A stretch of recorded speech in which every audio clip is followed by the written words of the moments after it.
ఒకటే అన్నారు కదా మనల్ని, నువ్వు అసెంబ్లీలోకి ఎలా అడుగు పెడతావో మేము చూస్తాం.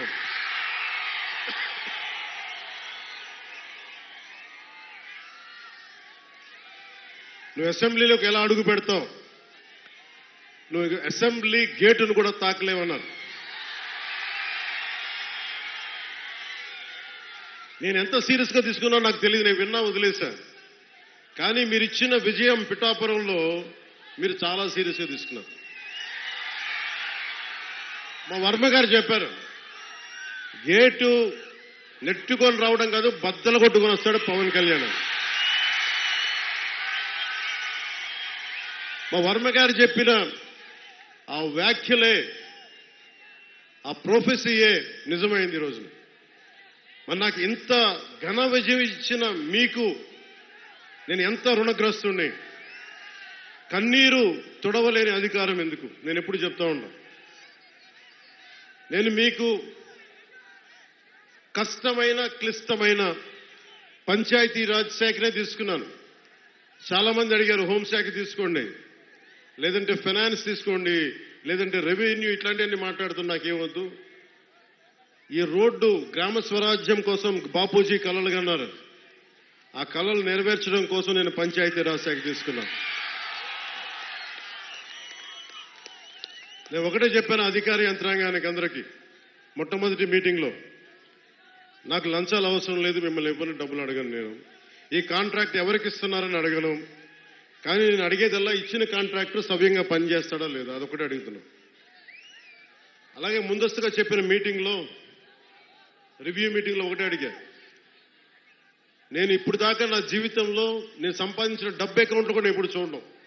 ఖర్చు అయితే ఖర్చు అయింది, ట్యాక్స్ వచ్చే డబ్బులు వచ్చినాయి, ట్యాక్స్ కట్టే ఇంతే పెట్టుకున్నా. కానీ ప్రజల డబ్బు వచ్చేటప్పటికి, మీ డబ్బు అనేటప్పటికి ఎంత ఒళ్ళు ఉంచి పనిచేశానంటే, ఎంత ఒళ్ళు ఉంచి పనిచేస్తున్నాను. ప్రతి రూపాయికి లెక్క అడుగుతున్నా, ప్రతి రూపాయికి. మీ కష్టం అది, మీ స్వార్జితం. తాజ్మహల్ కట్టి నిర్మాణానికి రాళ్లెత్తిన కూలీలు ఎవరంటారు? ఈ దేశ ప్రగతికి కండలు కరిగించింది ఎవరు?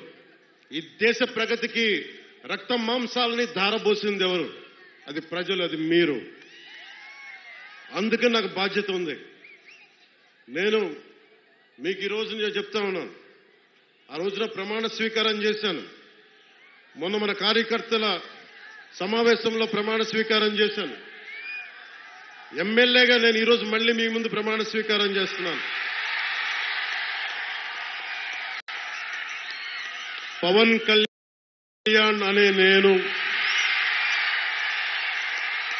భారత రాజ్యాంగానికి కట్టుబడి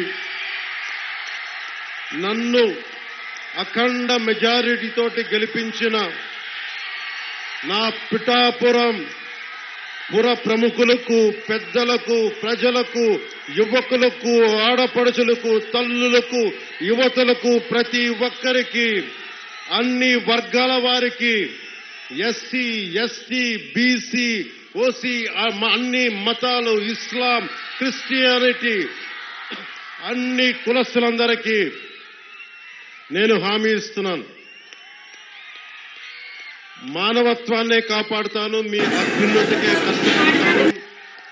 నేను లంచాలు తీసుకోను, నాకు అలాంటి అవసరం లేదు. మీ అభ్యున్నతికే నేను కష్టపడతాను.